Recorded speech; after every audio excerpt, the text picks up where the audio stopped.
Yeah, well, it's Everyone, great. come on, bring it on. Thank you. Just get a big hand for him. I mean, that was great. I mean, you didn't have to read all that. That was great. And Ma, he read it exactly the way you wrote it. Are you happy? All right. So what I thought I would do, if it's okay, is maybe talk for like 5 or 10 minutes at the most, and then take questions. I think it'd be more fun. You look friendlier than the White House press corps, and you look less drunk than the White House press corps. So maybe it won't go so badly. But I grew up in Port Washington, and I'm a Long Islander, and I've been here, other than my time in school, for 60 years. I turned 60 in January. My birthday is ominously on January 6th. So for the first 57 years of my life, things were going quite well. But then on my 57th birthday, we had a riot break out on Capitol Hill, which is still astonishing to me, and I'm happy to talk about what I know about that, and happy to talk about, frankly, anything you guys want to talk about. And so I would tell you that everything is on the table. There's nothing off limits. We can talk about my White House firing. We can talk about my career. We can talk about the Fed. We can talk about Bitcoin. We can talk about what it's like to do CNN, which is totally different from Fox News, which is totally different from MSNBC, and how our media has fragmented. And I see some people here that are of my vintage. And so, back in the day, the media wasn't fragmented. It was probably straight up the middle. But now, depending on what your political proclivities are, you watch certain channels, and we sort of dial into our own little echo chamber, which I do think is dangerous. So I'll say these three things, which I think are important to people that live on Long Island. This was an amazing place to grow up. If you're from Long Island, you're shaking your head saying yes. If you're not from Long Island, you're probably happy you figured out a way to find your way here. My wife, Deirdre, grew up in Rockland County, and when she moved to Long Island, she was like, wow, I didn't even know a place like Long Island existed. You've got the water and the restaurants and the shopping. You've got an amazing bookstore like this, which is, I think, second to none. And the old book review that Rich ran, that was one of my favorite, if not my favorite bookstores in the world. And you and Mallory have done a great job on this store. And it was just a great place to grow up. And I went to a very good public school in Port Washington. And when the guidance counselor recommended I go to Tufts, my father thought it was spelled Toughs. Toughs. He had no clue, okay? And why did he have no clue? Because he grew up in northeastern Pennsylvania. He didn't go to college. My mother was born and raised in Port Washington. He ended up coming to Port Washington to work in the construction industry. That's how they met. And so it was that classic story of being in a aspirational home where people didn't go to college, but they wanted their kids to go to college, and they pushed you to study. My mother's going to be mad at me for telling this story, but I'm going to tell it anyway. She went to the 6th grade parent-teacher event at the school, and she came home and she said, I think you're doing well in school. I said, okay. I mean, I was 12 years old at the time. She said, yeah.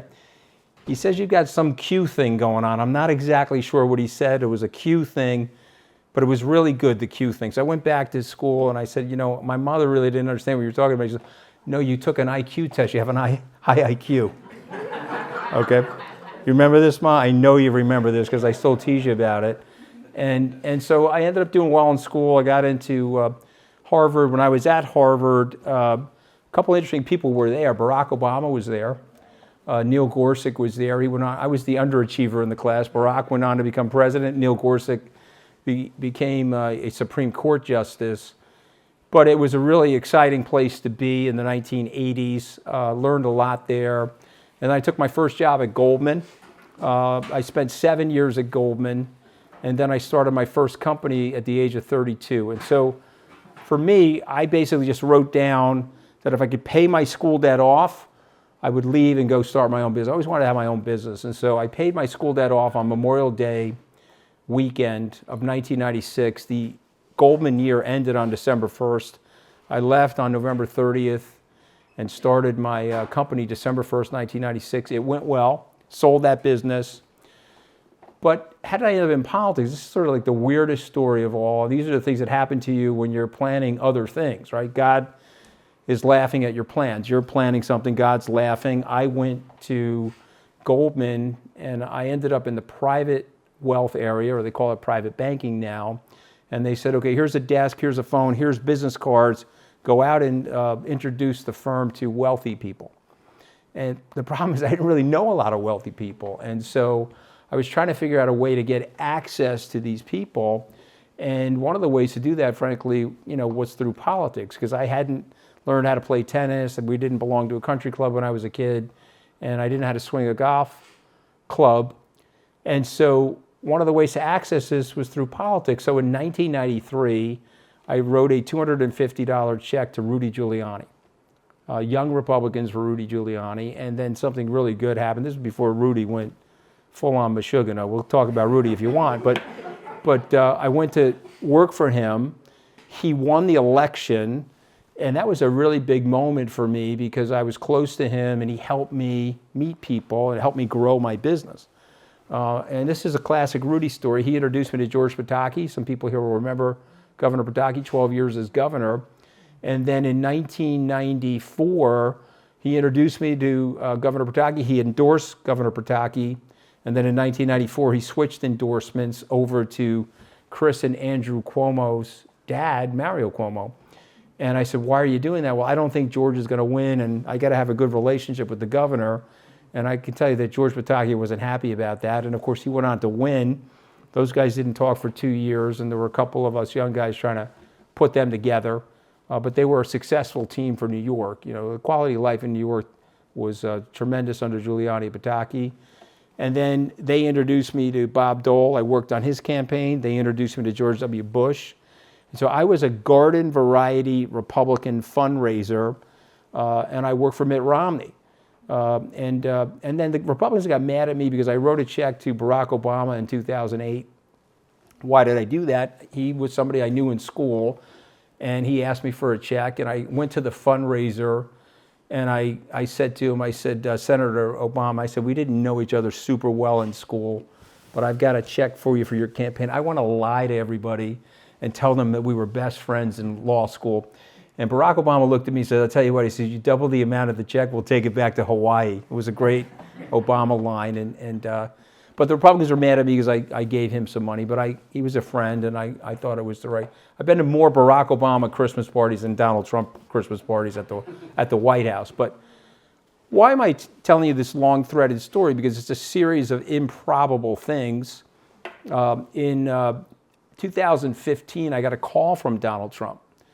And it was the last week of The Apprentice, and so his assistant called me and said he wants to have breakfast with you. I said, okay, no problem. I had known Mr. Trump for 20 years. I had worked at CNBC as an analyst. He was at NBC. We worked on the Robin Hood Foundation charity together. He invited me to his office, and if you've ever been in his office, his desk is here. Your chair is down here, okay?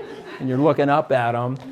And he says to me, hey, last night was the finale of The Apprentice. I said, yes. He says, it was truly fantastic. The ratings were fantastic. They were just fantastic. Did you watch me on The Apprentice? I said, no, I didn't watch you on The Apprentice. Oh, you were the only one that didn't watch me. It was beautiful, the whole thing. He says, but I'm done with TV. I'm going to run for president. And I was sitting there. It was a very fateful moment for me. I turned to him and said, you're not running for president. I mean, you're just saying that for the publicity.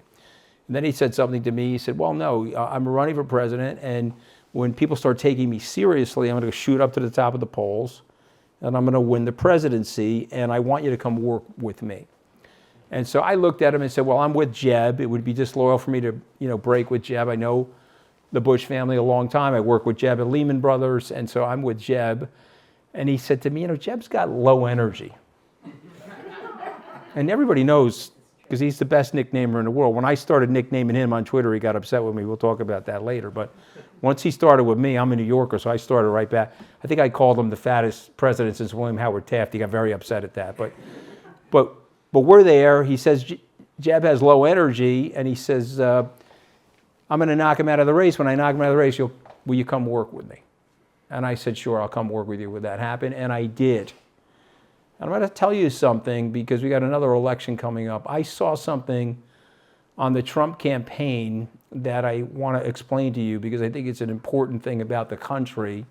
I did 71 campaign stops with Donald Trump throughout the country. I went to rural areas, farmlands, went to big cities, small cities, Youngstown, Ohio, places in the Rust Belt where if you saw the town and you grew up here or lived here on Long Island, you would be heartbroken for the town because the town looked decimated. The factories were shut down in the town and the people were struggling. And I went to Albuquerque, New Mexico with Mr. Trump in May of 2016. And when we landed, I got to see something that we never saw on the Bush campaign. You know what that was, ladies and gentlemen? People. There were people there. We had nobody at a Bush rally. This is larger than any Bush rally that we ever had. There were 9,000 people waiting for him. And so I did something that the Secret Service told me not to do. I went into the crowd. I took my Secret Service pin off. If you ever travel with somebody that's under Secret Service protection, they give you a pin.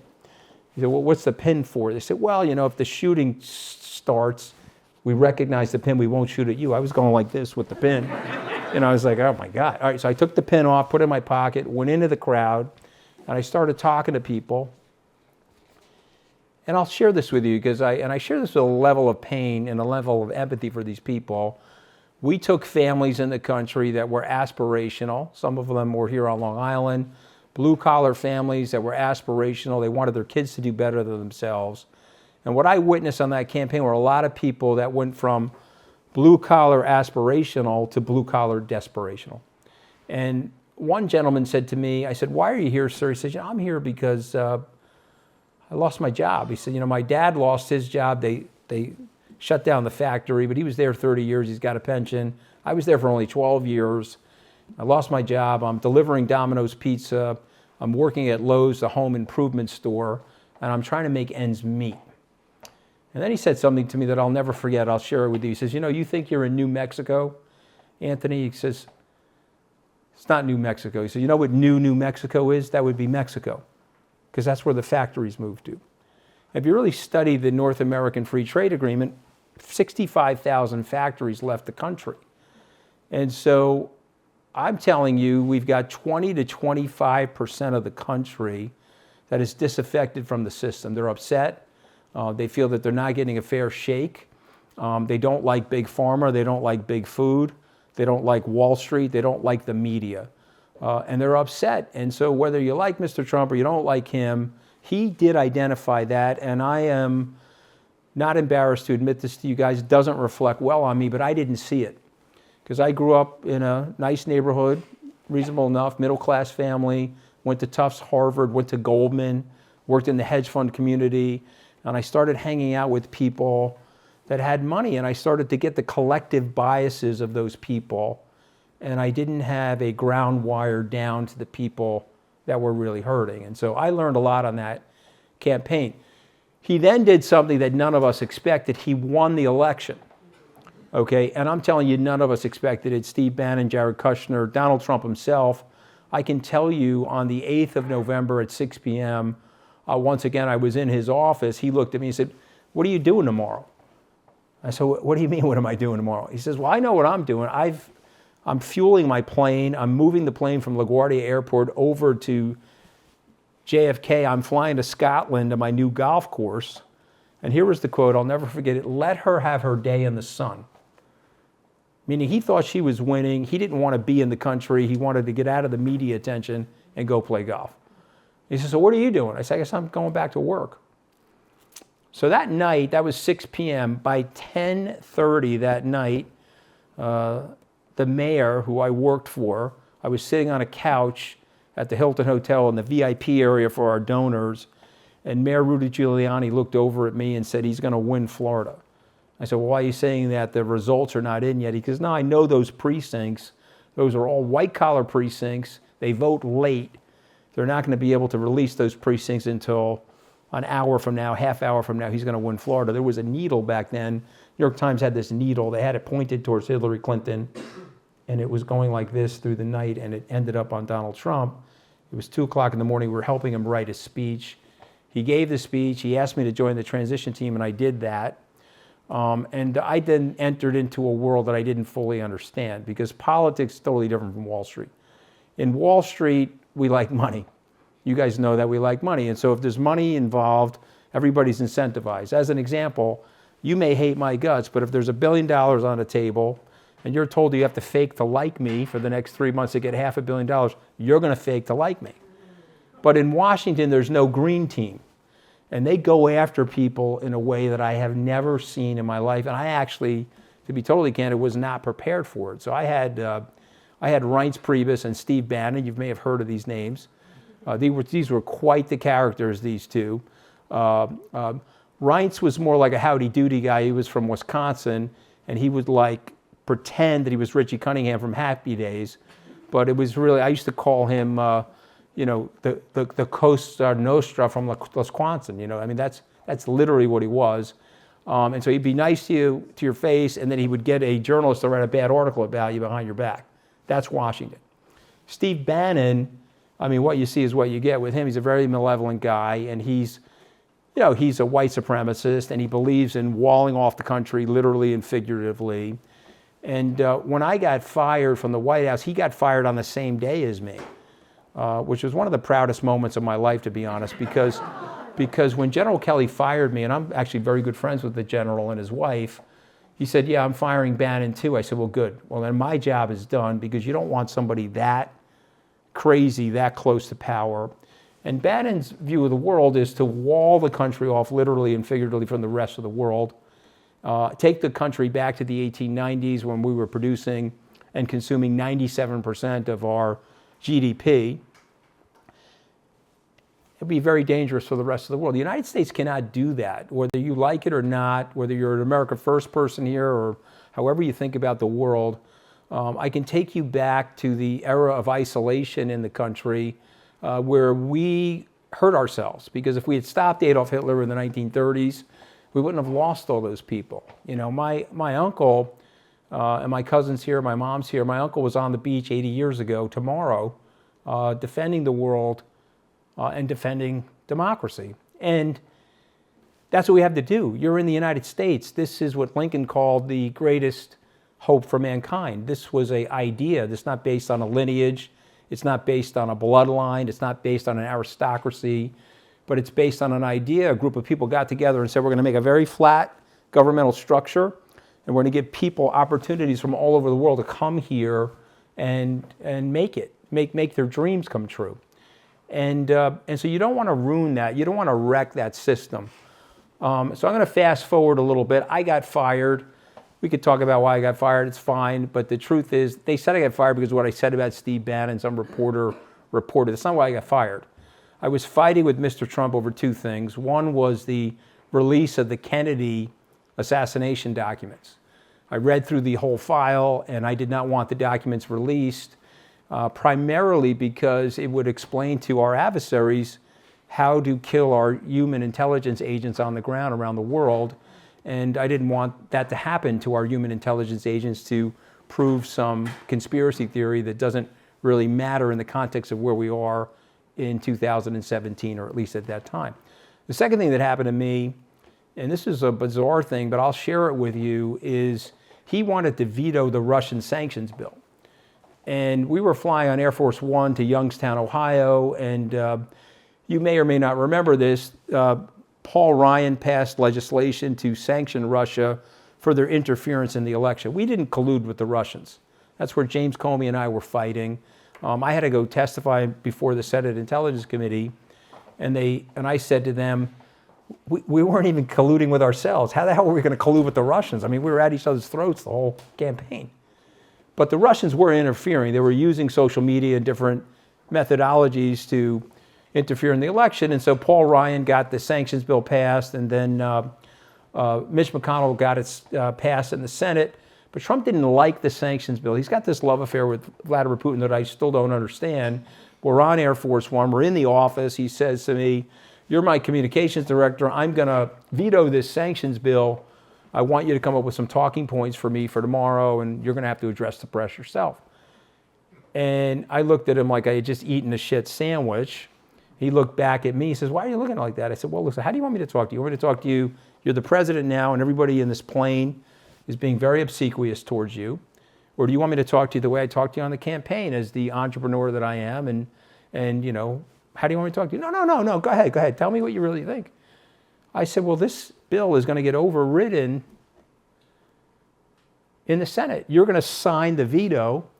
They're going to teach you a lesson. You're 6 months into the presidency. You're going to go back to the Senate. They're going to call Chuck Schumer, and they're going to get the 20 votes needed to override the veto.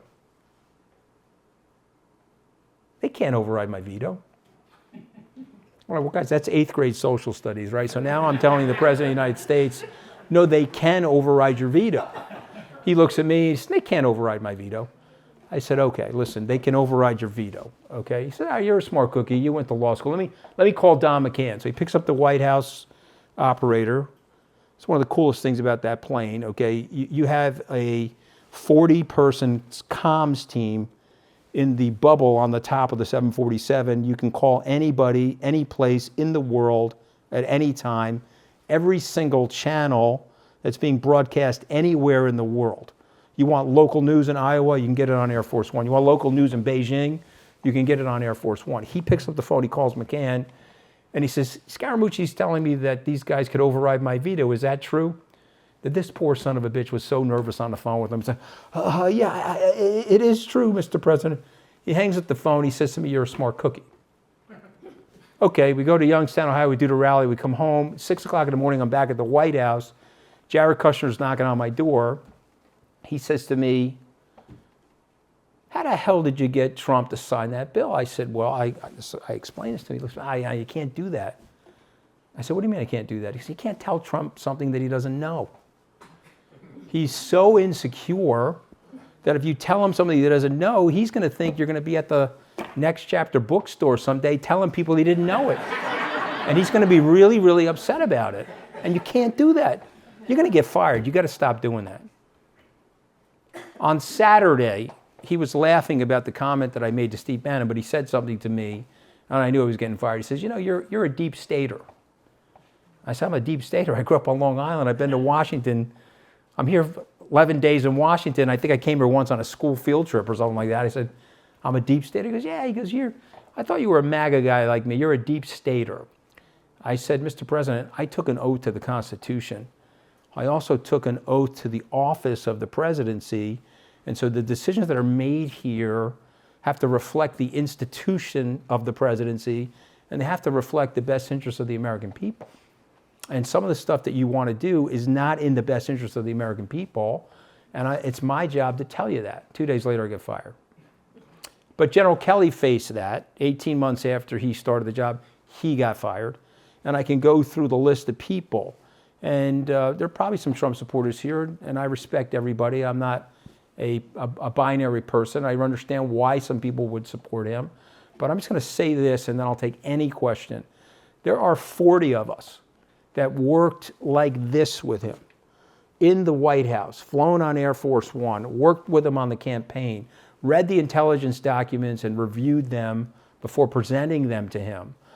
General Kelly, Mark Esper, the Secretary of Defense, Mark Milley, the Chairman of the Joint Chiefs of Staff of the American Military, Rex Tillerson, the Vice President of the United States, someone who he said with reckless disregard should die at the Capitol if he didn't do the will of him, which is to revoke the actual election tally.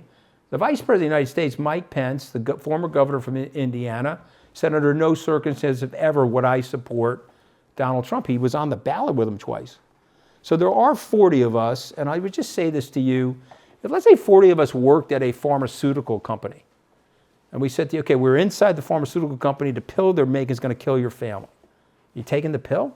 Let's say we worked at an automobile company, said the car's going to fall apart. Or maybe work at Boeing. They're having a hard time, right? The plane's going to come out of the sky. So I don't understand that people aren't hearing the warning clearly. And then the flip side of it will be, well, you know, you got Joe Biden. And so I'll end up with this. There are 2 movies playing on Election Day in your local neighborhood, at your local cinema. The first one is Weekend at Joe Biden's, or Weekend at Bernie's. And the second one is One Flew Over the Cuckoo's Nest. Okay, so now you have a choice. You can take the half-dead guy that is forgetful, that wants to maintain the system, or you could pick the crazy person that wants a lobotomy. Those are your choices. I got mine, and I'll take any question, and we can go anywhere you want. Yes, sir, Rich. Well, you just answered one of them. But as a graduate of Harvard, what has changed there? What do you think's going on? At Harvard. Yeah, what do you think?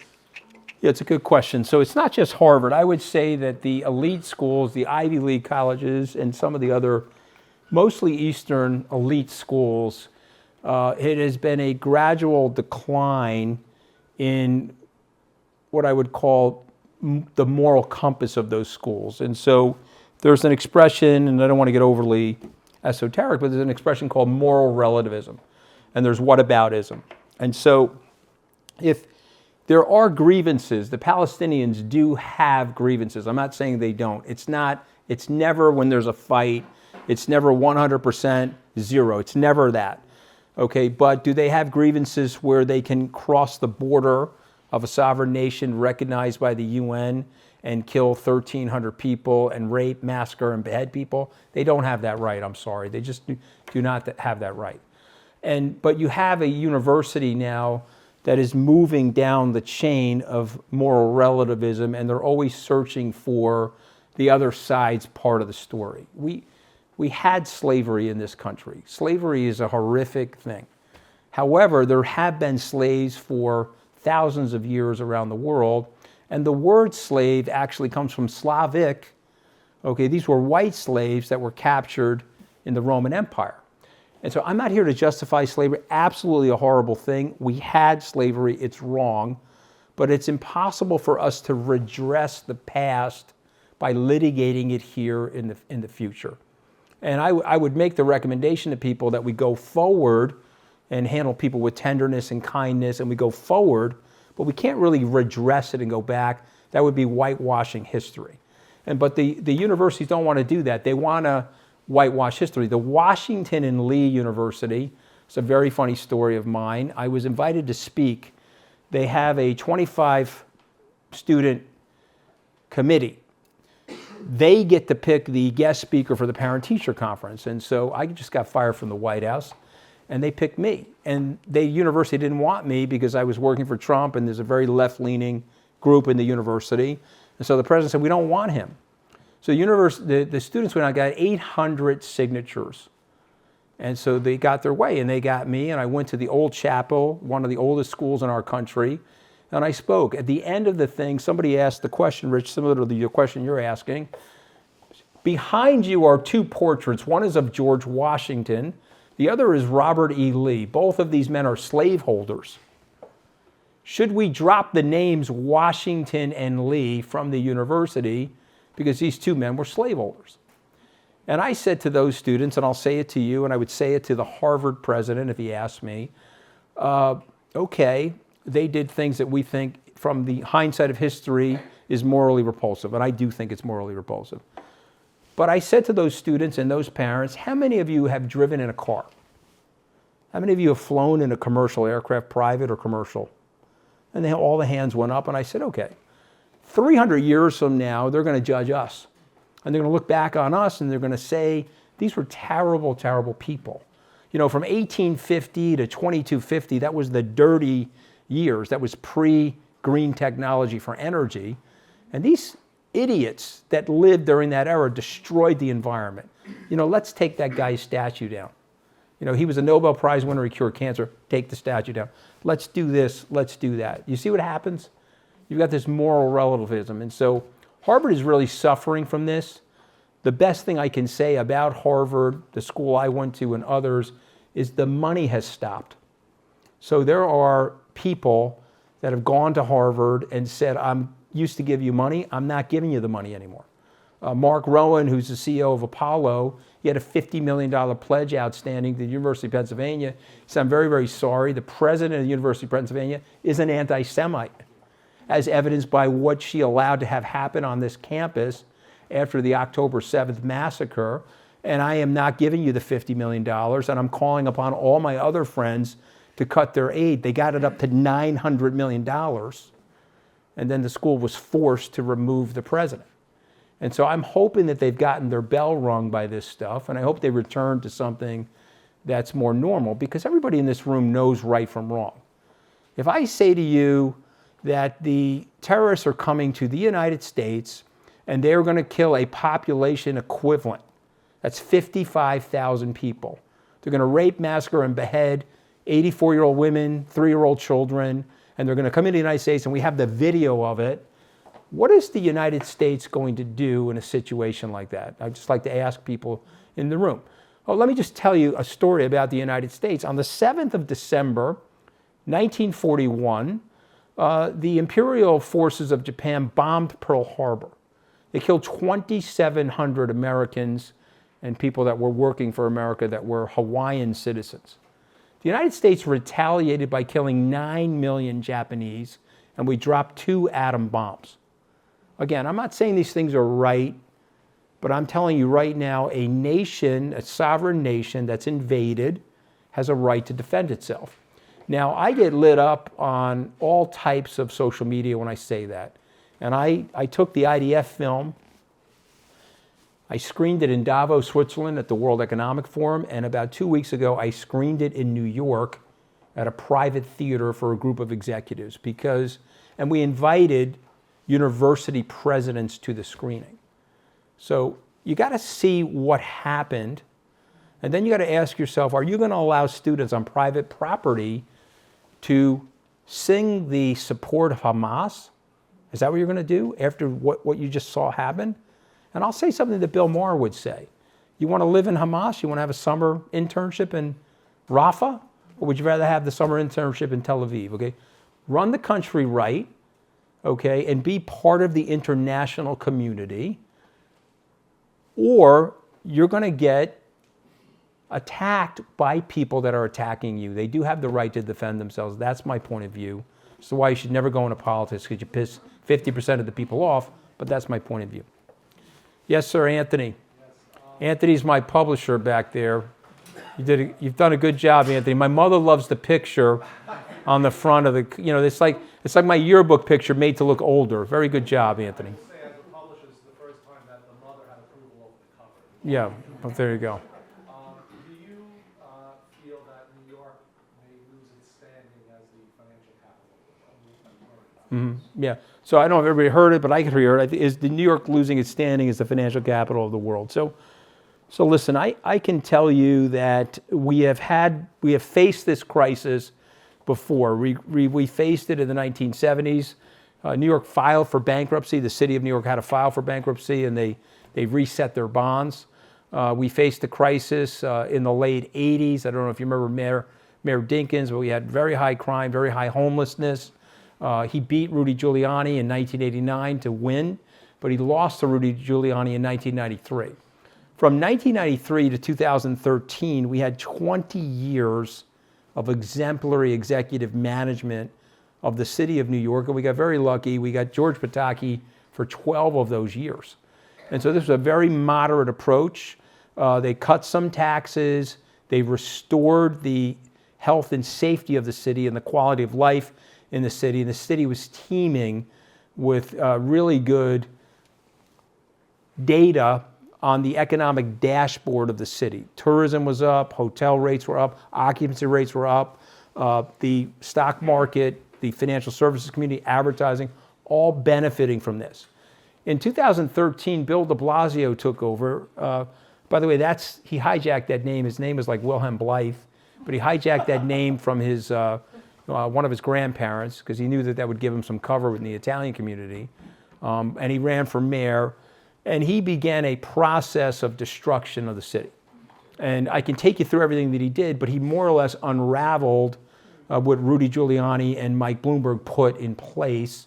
And so he left the city in shambles 8 years later. He ended certain policing practices. I'm not saying they weren't, some of them were racist. You could say stop and frisks were racist. We could have changed those policing practices and still enforced the city. We then did something, and if my friend Andrew Cuomo was here, he'd have to admit this to you, and I think he's had his comeuppance, and so he's willing to admit it to you. He signed something called bail reform. And so you guys are probably familiar with that. What happens is if you steal up to $1,000. You can get up to $990 out of the CVS. You can put it in a green garbage bag and leave. If you're arrested, you don't have to post bail. You come right out. It's like a revolving door. And so if Bill Bratton was here, the former police commissioner, worked for Giuliani, worked for a small period of time for de Blasio, but then really couldn't work for him, he would tell you that there are 6,000 professional criminals in the city of New York. The police know exactly who they are. And if we just would go back to the right bail package, we go back to the right enforcement standards, we could clean up the city, and the city would come back like a dynamo. But if we're going to continue on this path, we're going to continue to wound the city. And I'm being very long-winded in my answer, but no, the city of New York still has the great potential and will maintain its mantle of financial services leadership. It is the financial capital of the world and will likely maintain itself as the capital of the world. But I'll tell you right now, if we reverse some of these policies and we got off of hard left and hard right and focused on what's right or wrong for that city, we could fix the city, we could make it safe, we could make it as racially unbiased as we can possibly make it as human beings, and we could restore the luster of the city fairly quickly, Anthony. So that's what I believe will eventually happen. Eric Adams is trying to do it. You know, we're recording this, right? All right, I just want to make sure we're recording. Kathy Hochul sucks. Okay, I just want to make sure I've got that.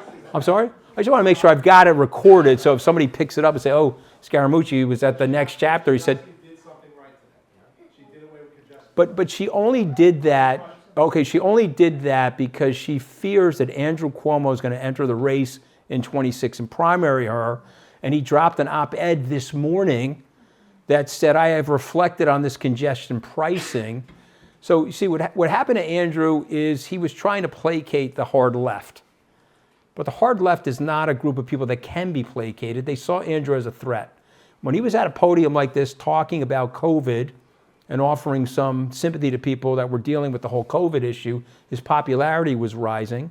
The hard left did not like that because they knew Andrew wasn't going to put up with them. Okay, and so they hit him super hard. Okay, and they accused him of all types of things with women, and the women came out of the closet, but he never had sex with any of the women. He just made them feel unsafe in the workplace environment, and they pinned him to the corner, and they got him into a position where they were going to impeach him unless he resigned. So he resigned. And as a result of this, he had his comeuppance. And he's now sitting there looking at this situation. He says, wow, I really screwed some things up. I screwed up the bail reform.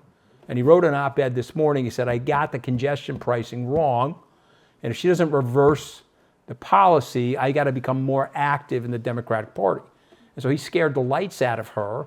And so she pulled the plug on it as a result of that. So she did do the right thing. That's a terrible thing for commuters into the city. It's a terrible thing for tourists. But I'll tell you who it really kills are the small business owners in the city, because the truckers that have to bring goods and services to people south of 60th Street are going to charge all those small businesses the surcharge and the commutation tax. It's an unmitigated disaster for these small entrepreneurs, and it further weakens the city. Okay, but these guys are rapacious. They don't care about holding anybody accountable on the spending side, and the taxes are too high. And Trump hurt the city, by the way. And when I was still talking to him, he asked me about the Tax Reform Act, the December 2017 Reform Act. I said, you're making a very big mistake with this. He said, why? I said, when you cap this at $10,000, you're going to hurt the entire ecosystem of the U.S. economy. You think you're penalizing the blue states. This is a first derivative analysis of it, but it's not true. You're going to penalize and hurt the whole country. Why? I said, these port cities on the East Coast, they teem with immigrants. And they've been teeming with immigrants since the 1830s. You know, Sergey Brin, who was the founder of Google, one of the most successful companies in the world, came in as a poor Eastern European Jewish refugee.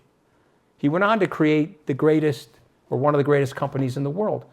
Albert Einstein, okay, he left Germany. He saw the specter of Nazism and authoritarianism in Germany. He left. He came here. This was a beacon of hope for people. But if you're poor, The coastal cities need safety nets to help these people. Okay, and you have to create an environment at the federal level to allow for those tax deductions on the state and local income taxes so that it can provide that safety net, which creates a catapult for the rest of the economy. Okay, so that's the third or fourth derivative analysis. Good luck explaining that to somebody like Donald Trump, okay, because he really doesn't get it. And they made a colossal mistake and they hurt these places. 500,000 people and the highest taxpayers left New York for places like Dallas, Texas, and Florida. They hate it down there. I'm a New Yorker, man. I'm not leaving. I told Spike Lee, I'll shut the lights out on a place with you, okay? I'm not leaving. I love this place. And I'll pay my taxes. But we should make them fairer and we should make the spending more accountable. And you get all those people back because they hate living in those places, trust me. This is where it's at. You know that. Okay, but we got to fix it. Yes, I'm sorry. I am not confrontational. I'm not even comfortable speaking up. But there's something that troubles me deeply. And it's not the disaffected who are supporting Trump solely. It's people who have No question. a lot of money, Yep. a lot of education. Yeah, billionaires. Mm-hmm. And I don't know, what is the level? How far low does he have to go? So what Donald Trump does with everybody is he moves the goalposts. And so he knows how to boil a frog. And if you remember that aphorism, you put the frog in cold water and you set it on simmer, and it can't pick up the change in temperature, and then it dies in the water. If you got boiling water, you try to throw the frog in the water, it skips out of the top of the pot. And so Donald Trump knows how to move the goalposts on everybody. And so he'll say one thing, and then he'll move the goalposts, make it slightly worse. Then he'll say another thing and move the goalposts. I could list all the things he's saying in the campaign. And I was on some conservative radio show this morning, and I started listing he said, oh, those are Democratic talking points. They are? These are Trump's talking points. He wants to deport 15 million people. Okay, so that means we're going to have a Handmaid's Tale, not an episode, guys, but like a 4-year series. Okay, we're going to have armored vehicles moving around the country with people coming out with SWAT guns to take people out of their homes. I think he wants to do that. He's called for in his advertising a unified Reich. Okay, so the word Reich in German means a realm. Okay, so he wants authoritarianism. He's called for unitary executive power. If you look at Project 225, which his campaign has fully endorsed, he wants to deconstruct and liquidate the judicial branch and the legislative branch of the government. He wants to liquidate 2 articles of the Constitution. You want me to keep going? I could list all the things. And then we could talk about, the stuff that he did with the porn star and all this other, and we keep going. But here's the problem. People don't like millions of people crossing the border. People don't like the culture war that's going on. They don't want to hear from the guidance counselor that we're teaching your kids about sexual orientation in the 1st or 2nd grade. And oh, by the way, if your kid wants to transgenderize, they don't have to tell you. People don't like that. Okay, but Trump has got 2 or 3 Achilles heels. One of them is women's reproductive rights. Listen, 1 in 4 women over the age of 20 have had an abortion in this country. And there's a lot of conservative women that have had abortions in the country. And he got smoked in 2022 because of this. And he's under the gun with this time. He knows it. He's trying to figure out a way to tack to the middle. But no, I mean, the problem is the left sucks. They suck. Okay, and so does the right. The right is actually more dangerous than the left because the left at least believes in the system. Okay, and I'll say this about the system, and I'll take another question. You don't want to destroy this system. This is a flat system at the top. The founders figured out a way to create a system where there's generally no one person that can control the system. And as a result of which, you can create a meritocratic and generally aspirational society. You can create a free society. 5.7 million people in the world live under autocracy. And what do we know as sociologists about autocracy? They take your freedom away. They favor their friends. There's a kleptocracy and an oligarchy at the top, and there's a lack of predictability of the law. And once you lose the legal protection and the due process and the law, you're going to lose your business because no one's going to have the capital flow into the country like you want. So I don't know the answer to this, but what I would say to Joe Biden, wake up. You got to get to the middle. You got to stop the woke nonsense and get to the middle. And I'll disclose this tonight. I have been working with them finally. And this morning they signed an executive order that reinstalled some enforcement at the border, which I think is going to help them in November. Yes, sir. Try to get to everybody. Yep. Excuse me, thank you. I was just wondering, with all your experience, would you consider running for public office now or in the future at some level, local, state, federal? My wife is here. I'm running for re-election in my marriage, okay? I'm just trying to trying to keep her happy, okay? She's waving. There's my son, James. Hi, James. Okay, just waving over there. Yeah, just, you know. No, I mean, look, I could be on a term limit over there. Every day is like, it's like a campaign, you know? The problem with running, okay, first of all, if I was, you know what happens when you run? You lie. You run, you lie. You run, you lie.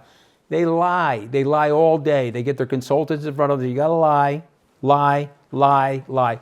Dwight Eisenhower said something when he left the White House. He went up to Gettysburg to his farm, and they sent the whole TV crew there to interview him. It was 1961. And he said that the most regrettable moment of his life is when Joe McCarthy went after George Marshall. People remember who George Marshall was? He was the Chief of Staff of the Army. He organized the Army for the war. He handled the Pacific and the European theaters. And he was a legendary American hero, and Eisenhower loved him. But he went to Wisconsin, and Joe McCarthy during the Red Scare era was disparaging George Marshall. Remember, he was the inventor of the Marshall Plan. And the political consultants told Dwight Eisenhower, you better shit on George Marshall on this speech, and you better not say anything protective of George Marshall. And he did it. And he hated himself for it. The other thing that happened to him was we sent a U-2 spy plane into Russian territory. The plane got shot down. The CIA went to him and they said, you know, the plane got shot down. You've got a summit coming in Vienna with Khrushchev. It was 60,000 feet in the air when the missile hit the plane. The pilot is dead. We're going to say that it was an American weather balloon that went off course. Eisenhower said, well, okay, guys, I don't want to say that. I don't want to lie to these people. I have a really hard time lying. No, just say that and we'll get the summit. So he said it. And then what did the Russians do? They pulled Francis Gary Powers out of the gulag and showed the pilot. And then we had to negotiate. Kennedy actually negotiated a spy switch with Powers, and we got Powers back. But you have to lie all day, and you have to. No, you do, though. That's the problem. All right, but it's a nice thing for you to say. And, usually, if someone asks me to run for office, it means the speech is going pretty decent. So I appreciate that.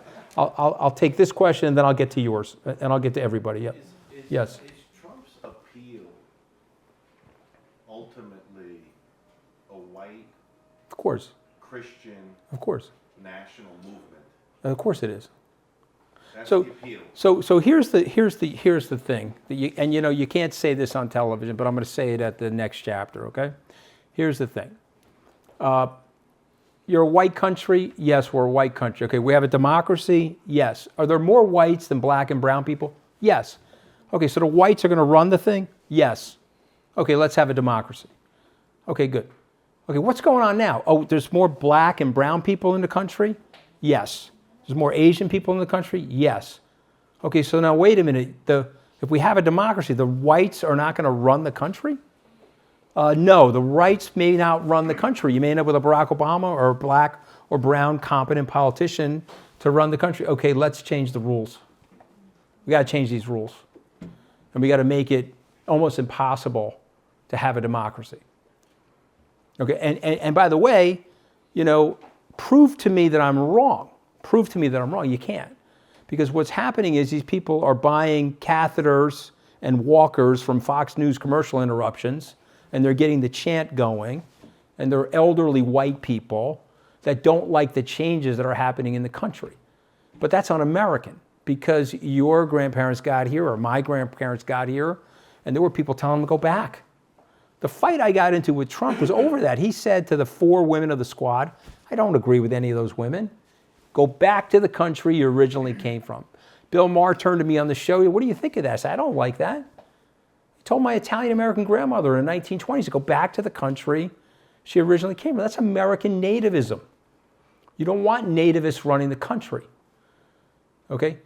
Lincoln said something about the country that you should really listen to. It is an imperfect union. And we started the country with the original sin of slavery, but it's an imperfect union that we are tasked with making more perfect. When he signed the Emancipation Proclamation, it was still during the middle of the war. Do you know what he wrote in his diary that night? He wrote, there should be no permanent labor class in America.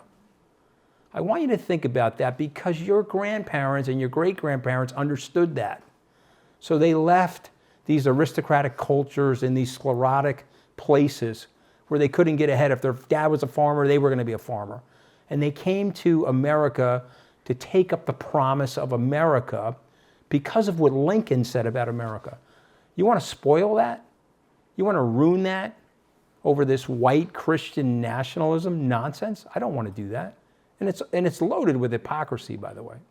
Okay, there were other questions here. This woman here, I'm sorry, yep. This is a lighter question. Yep. How would you describe your time at Special Forces? And what did you learn? What did you take away from that experience? What did you say? I didn't hear what he said. What do you, You're out of shape. I'm out of shape. Oh yeah, listen. Yeah. That's from my 200-year-old brother. My mother had a 200-year age difference between me and my older brother. Well, first of all, I was 58 when I did it. He can say whatever he wants, but I wasn't out of shape. I was running up and down those hills. I was scared out of my mind. Okay, and if Mike Piazza was here, the Hall of Fame catcher who was my bunkmate, he was number 5, I was number 6, and we were in the bunk with Danny Amendola, and we were there with Dwight Howard, the NBA star, and Olympic athletes. And at 58 years old, to get thrown out of a helicopter and had a back dive off the helicopter where they set me on fire. I remember looking into the camera and said, you know, I've been fired before, but never like this. Okay, and I was on fire, and I ran out of the building. It was one of the most harrowing experiences of my life, and I was scared. I'm not going to tell you otherwise. But I will tell you something that I learned, and it's apropos to my book. You can have things happen to you, and if you can control your fear, and you can control your mindset, you can turn it into something really good. When they set me on fire, I said, okay, I am going to stop, step, and roll, and I'm going to put myself out of fire. I'm going to will that. When they put me in the car, and they locked me into the seatbelt, and the seatbelt wouldn't release for 90 seconds, and so now I had to go underwater with no apparatus, and I had to hold my breath, which you can do for 90 seconds, and then the seatbelt released, and I could leave the back of the car. That's mind control. There was nothing that they did to me that put me in an unsafe situation, but they were scaring the lights out of me. But by the 6th day, at age 58, my legs were wobbling, and I said, I got to get out of here, or I'm going to get hurt. And the SEAL turned to me and said, you know, you're the oldest non-professional athlete here. This is for my brother David in the back. You're the oldest non-professional athlete here that's still on the track. You sure you want to leave? And I said, yes. Let me just scratch my nose here for my older brother David. Okay. We got one more question? Okay. All right, I'll take these 3 questions very quickly. Yes, sir. I'll go very quickly, Ant. Go ahead. First of all, thank you for your honesty. Yeah. My wife and I, every time we saw you on TV, we always appreciated both sides and what you've done here tonight as well. Along those lines, how do we get out of the echo chamber? The fact that so many people listen to only what they want to hear. We're no longer a society that can have debates and conversation. People only want to hear like minds. And how do we kind of get there? Is it a third-party candidate? I don't. Yes, yeah. You're never allow a third-party candidate. You need an entrepreneur to break the current 2-party system. He's got to come, or she's got to come through the system. And then once they come through the system, you can do certain things with the FCC, okay, to make it fairer again and make it more balanced. And it would actually calm down. And you also have to explain to people what our adversaries are doing in places like TikTok, in places like Twitter or now X, in terms of the disinformation that they're putting out there to split the country. So it is fixable, but it would require somebody that thinks like an entrepreneur. Let me take these last two questions quickly. You said on Yep. television a few weeks ago that Trump will not win the election. He's going to do something very, very stupid, Yeah, and he's not going to win the election. yeah, He's done so many stupid things. What stupid thing yeah, yeah. So, well, listen, he doesn't like himself. You can just tell by the way he handles himself and all the overcompensation, the hypermasculinity, the morose insecurity. I understand that, but he is now a convicted felon, whether he likes it or not, or whatever you think of the case. Okay, we'll see. We'll see. There's a lot happening that's going to unfold over the next 3, 4, or 5 months. And I predict that the American people are going to hold their nose and vote for Joe Biden. I think they're going to look around and say, you know what? And this is the shame of somebody like Nikki Haley, who's a moral coward. I know her personally. I've had dinner with her. I know her husband. She repulsively can't stand Trump, and yet she's out there now supporting him. Yeah, I mean, well, how could you do that? She had 20% of the people, and she could have gone to those people and said, listen, we're going to build a new center-right coalition that's unifying and not as divisive, and we're going to sit here in opposition to Donald Trump until he's off the playing field, and then I'm going to work with the Republican Party to rebuild the party. Because, the message from Trump is one of divisiveness and hate. It's not a unifying message. It's not Reagan's message that we're a great shining city on a hill. He's not going to win because the fight really hasn't started yet. Okay, but come June 22nd, 27th, after the debate, watch how the fight starts. And I'll submit to everybody in this room, you have two 50-year entities. These people have been known by the American people for 50 years. They've already made a decision on how they're going to vote. They're not waiting, let me wait for the second debate before I make my decision. They're locked and loaded. So this is a get out the vote exercise. And the Democrats are way better at that than the Republicans because they have more of them.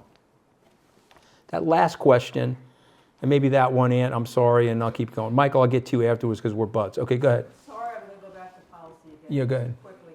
I know you're voting for Biden, I know that. Is there any policy that he has, and I think you touched on it with the border, that you change, or policies that he's doing? Well, listen, I think they've mishandled the financial regulation. We didn't get into the blockchain tonight, but they've totally mishandled that. They've mishandled the border. He doesn't speak about the country the way I would like him to speak about the country. Remember, a big part of that job is being in the bully pulpit. About 3 months ago, Joe Biden broke his foot in a bicycle accident. And they put a boot on, maybe you guys have seen that boot. And they told me how to wear the boot for 12 weeks. But he didn't like the way the boot looked because it's a very aesthetic thing now, right? We watch these people 24/7. So after 2 weeks, he took the boot off. Okay, so watch me. He's walking like this, look. He's walking like this. So you took an 80-year-old guy and you turned him into a 150-year-old guy. You see what I mean? So he's way more put together than they want to give him credit for, but he looks terrible. And by the way, Trump is walking back stuff that he said about Biden because now Trump's worried that Biden's going to be very prepared for the debate, and he out-debated him 2 times. But generally, I don't like the hard left-leaning policies. I'm more of a pragmatist. I don't like hard left or hard right. Let's focus on right or wrong. That's what I would say to you. Okay, guys, thank you very much. I appreciate the time, and I'll sign the book. Thank you. Hey, thank you. Thank you for the time. Good job. That was cool? Great job. All right. Alrighty, thank you.